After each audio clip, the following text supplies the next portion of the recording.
trying to make quite sure I've got for you guys, in case you're interested, a long version of this thing, which has tons of additional information, which may be of some value. I'm going to try and present an overview today to complement what I think have been two absolutely outstanding contributions. Alexander's focus on the micro perspective of trust within the context of individual relationships and community relationships is a marvelous complement to the macroscopic perspective over historical reach that was offered by Ahmed. I'm going to be a little more pedestrian because I want to confront you with a challenge. The challenge, in one sense, is to understand what is happening. The challenge, in another sense, is to equip ourselves to be able to address it. And that second may be hubristic. Perhaps we can't. We are not omnipotent. We are not gods. But if we do not find ways of addressing the challenges of the present, which Ahmed so starkly delineated at the beginning of his observations, all of us of a certain age, by definition, experience that sense of deep uncertainty associated with the present, precisely because the verities, the truths in which we were schooled are all now in question. If one is younger, one is perhaps more fortunate because one is less embedded in those particular value constructs. But for people of our age, it's quite scary. So I think that's absolutely true. So let me start with something out of the New York Times, just because I didn't expect to see this in the David Brooks editorial of the New York Times. But he makes some interesting observations. The deadly combination of right-wing free market fundamentalism and left-wing moral relativism led to a withering away of moral norms and shared codes of decent conduct. We ripped the market out of its moral and social context and let it operate purely by its own rules. We made the market its own priest and confessor. Society came to be seen as an atomized collection of individual economic units pursuing self-interest. Selfishness was normalized. As Stephen Pearlstein puts it, old-fashioned norms around loyalty, cooperation, honesty, equality, fairness, and compassion no longer seem to apply in the economic sphere. Anything you could legally do to make money was deemed okay. That's one part of what Ahmed was talking about. Social trust, said Brooks, arises from a covenant. I give to my company, my town, and my government, and they give back to me. But that covenant was ripped. As we disembedded individuals from traditional moral norms, we disembedded companies from social ones. Capitalism, he says, is a wonderful system, but capitalism needs to be embedded in moral norms and it needs to serve a larger social good. Remoralizing and re-socializing the market is the great project of the moment. The critical question is not how can we have a good economy, it's how can we have a good society. How can we have a society in which it's easier to be a good person? And what I'm going to argue is that's one very important part of a much larger problem. I understand you've heard reference to the Edelman Trust Barometer several times in the last couple of days, so I'm only going to show you the highlights that matter. In simple terms, a growing sense of inequity shared by 56% of the respondents across the entire landscape in the survey are unhappy with the present circumstance and find it difficult to trust, and that is closely correlated with the fact that fear is eclipsing hopes in almost every society in the world. These are the aggregate figures, but they don't differ so much that the mean and the median are at a great distance from each other. There are two different trust realities. People who are well-informed, who are highly educated, who are global and engaged, tend to have a slightly different sense of reality, but the truth of it is, whichever way you look at it, few people trust. And the fundamental driver of this is a fear of being left behind by the great majority. A fear that what is happening is not serving their interests. Related to that, capitalism is seen by 56% of the respondents of the largest PR agency in the world, which is a slightly self-selected group, by the way. They do not necessarily track everyone. They track the people they have access to and the people they know. And 50% of that group argue that capitalism as it exists today does more harm than good in the world. Anyone who would have suggested that that would be the result in 2020, in 2005, would probably have been laughed out of court in most establishment discourses. 57% believe that the media are contaminated with untrustworthy information, and 76% worry that false information or fake news is being used as a weapon in today's society.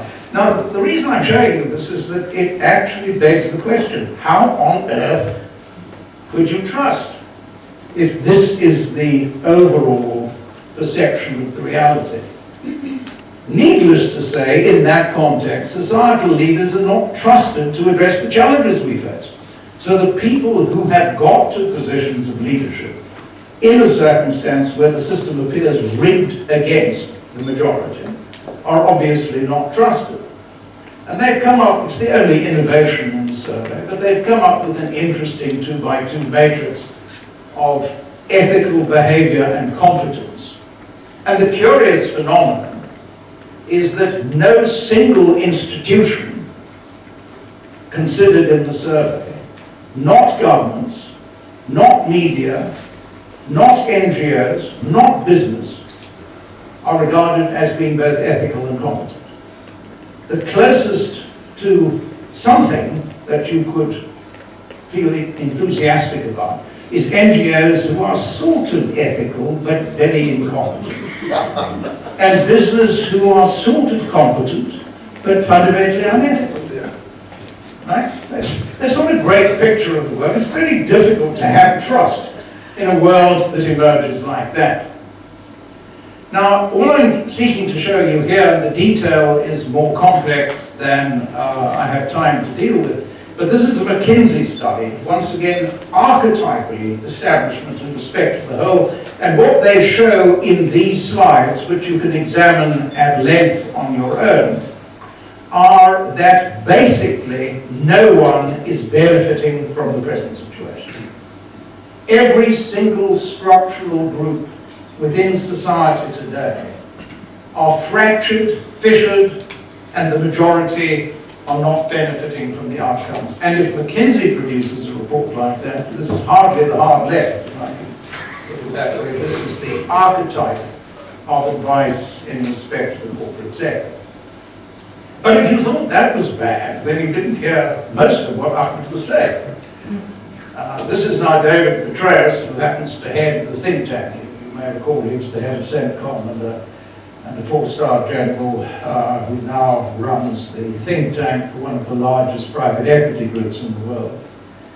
And his thesis is, quote, "We're facing the most complex array of threats since the end of the Cold War."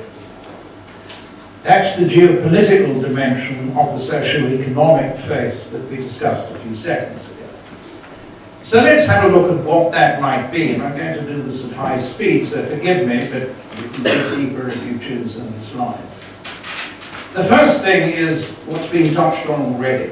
We're facing a shifting center of economic gravity. The simple truth in respect of all of that is that until about 1820, Asia had always in history produced more than 50% of global GDP. It's now moving back in that particular direction. Ironically, the center of geoeconomic gravity in 2020 is roughly where it was in 100 before the Common Era. It's back roughly, slightly to the east of the Tigris and the Euphrates, heading toward the Pacific. The second thing within that particular parameter is that US power projection is weakening. There are a whole series of different reasons for this, but since 1945, or at least since 1949 when NATO and SEATO and ANZUS were brought into existence, the reality has been that the United States military power projection capability has ensured the survival of an order in most of the world outside of the Soviet Union before 1991, and roughly the whole world since 1991, and that era is over. It is both a function of rising power in respect of the Indo-Pacific and declining will and capability on the part of the United States that is bringing about this fundamental shift. So the geoeconomic center of gravity is shifting, and the anchor of the order since 1945 is no longer capable of projecting power in the same way. It's not surprising that that then leads to a disruption of the rules-based international order, which was premised on the Bretton Woods institutions beginning in 1944, the United Nations from San Francisco in 1945, and then subsequently from 1947, what became the General Agreement on Tariffs and Trade, and out of that, the World Trade Organization. That order is no longer sustained either by the underlying geoeconomic realities or the distribution of power in respect of the landscape at home. The fracturing of that order is exposing weaknesses in the security landscape. So the area between the Mediterranean and Central Asia, which has no regional security arrangements of any sort whatever, and hence no basis for reciprocal trust, because within the security landscape, you have rights and obligations relative to one another. So as a consequence of that, you can rely on the application by your opponent or by your competitor of a set of rules. If you don't have any rules within that particular landscape, uncertainty increases and volatility is the inevitable consequence. The second area is on the periphery of the Russian Federation, what used to be the near abroad, if you will. And the third area is in the East Pacific in terms of the 3 Cs, where Russia, China, and the Koreas are all in close proximity to one another, and Japan is viewing the entire situation with an enormous degree of nervousness and reconfiguring its national security doctrine as we speak. The fourth is that the world at large is in the process of being disrupted, not by a fourth industrial revolution, but in fact the first post-industrial biodigital revolution, which is a consequence of the confluence of what is coming out of infotech, biotech, nanotech, and neurotech, is going to completely transform the world for all of us. Some of us will be lucky, in a certain sense, will be dead before its effects are widespread. Those of you who are younger will have an opportunity to help shape it. But it is going to completely transform the world that we live in today. It raises questions about the meaning of knowledge, hence epistemological questions, and it raises questions about the essence of human beingness, human essence, ontology. Everything is going to be transformed by this. Needless to say, the consequence of this is large-scale social disruption. There are people on the streets from Hong Kong through Santiago. There is no single polity in the world today which is not being disrupted in greater or lesser measure by social protest. And national governments, in the face of all of this, is proving to be completely inadequate and incapable of managing it. And then, pushing 8 billion, we're not quite there yet, humanity is at a scale today 4 times larger than ever lived on the face of the earth before 1928. We are manufacturing more, consuming more, transporting more, and wasting more, and hence we're pushing up against planetary boundaries on every conceivable level, and that poses a range of challenges, which we may or may not be capable of addressing inter alia through new technologies, but that is posing a range of challenges which are overwhelming governments on almost every level. So, if you look at this in systemic terms, the drivers of the system, of the shifting center of geoeconomic gravity, and the first post-industrial biodigital revolution, if governments were capable those challenges might be manageable, but the pivotal element in respect of destabilization of the system is the weakening of national governance. The outcomes are these geopolitical tensions and the contestation of regional orders, the social tensions at the national and subnational level, and the disruption of the rules-based international order. What will tip the system into disorder on a fundamental scale, if it happens, is a serious pullback in respect of the ability of the existing proto-hegemon to continue to maintain any degree of meaningful order, because that will invite adventurism on multiple scales, or stresses in the biogeosphere, whether they be climate, biodiversity, some combination of the two, which get out of the control of those who try to manage the system. So, why does this matter? It matters because we can't do anything about the core of it. We have engendered so high a level of connectivity through globalization and other elements within the global system itself that we now have to recognize we are dealing with a complex system. And complex systems have particular characteristics. There are many independent, strongly interdependent variables with multiple inputs contributing to any observed output. That makes the attribution of causality difficult, and that makes it difficult to get a grip on how to deal with things in policy terms. There are feedback loops where change in a variable can either result in amplification or dampening of the change. There's a propensity towards chaotic behavior, extreme sensitivity to initial conditions, fractal geometry, and self-organizing criticality, and the system settles in multiple metastable states, from which a small change in the workings of the system can precipitate a major change in the system. So there's no way to say, just do this and it'll all be all right. That's why it's a challenge for all of us. And lastly, predicting the future, which was always impossible, is now much more difficult than before. Because you get a completely non-Gaussian distribution of the outputs out of these types of systems. So if you want to think about what the world might look like in 2020, you can take simplistic perspectives of complete fragmentation with divergent interests and competing value systems.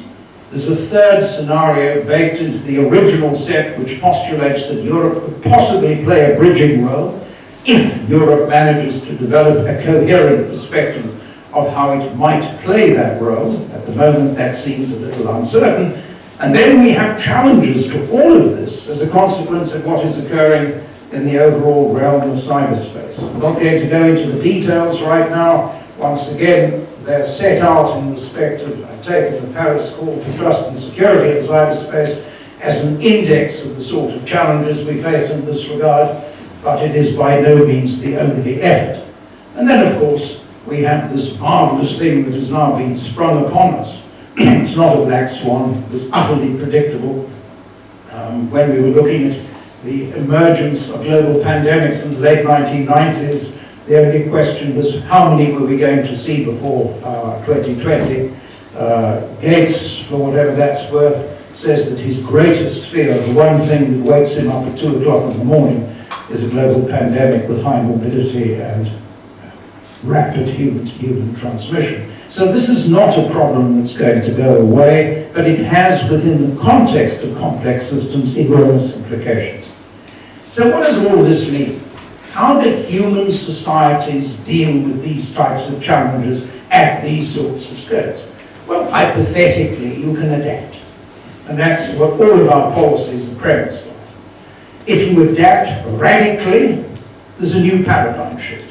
And that's what lots of people in this room have been searching for some considerable period of time. And of course, if you don't, then there's revolution of some description. And revolution is simply what happens when the pace of social, technological, and economic change outstrips the capacity of the institutions to adapt. It's not terribly exciting, it's a perfectly ordinary feature of human existence.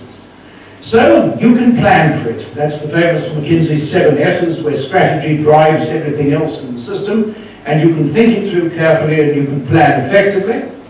That's very difficult in the context of complex systems because there are inflection points in the system that can tip it one way or the other remarkably quickly, and we have had 5 major extinction events in the history of the planet. So stuff can go wrong, but it ought to be an encouragement to you to apply your minds as effectively as you're capable. Now, I'm going to encourage you to look at these, but I'm not going to discuss them. Mammals maintain a balance between fear, want, and empathy. Empathy is what enables trust and collaboration and cooperation. Fear and want are what enable competition. So all mammals function like that, and if we think about highly successful societies, we've learned how to translate that into social terms with a balance between personal freedoms, a sense of responsibility to community, and a respect for the ecosystems that we rely on for our survival.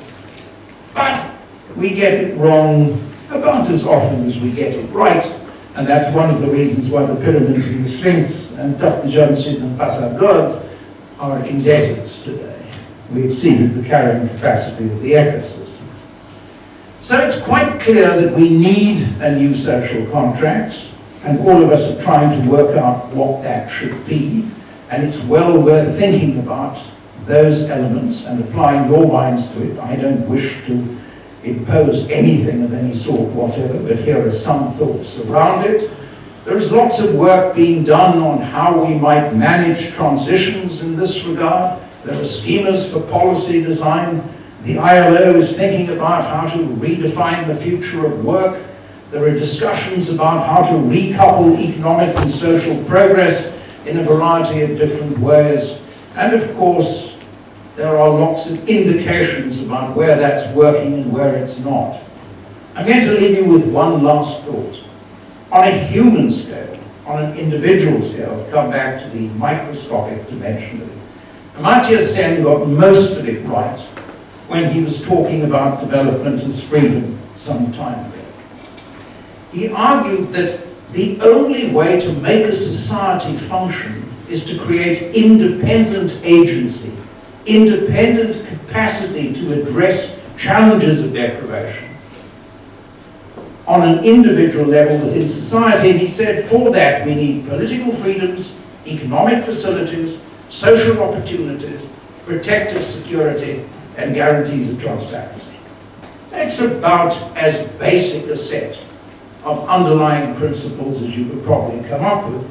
And the challenge I think that all of us have is thinking about how we can apply principles like that in order to be able to construct the political and social instruments that will enable us to avoid extinction.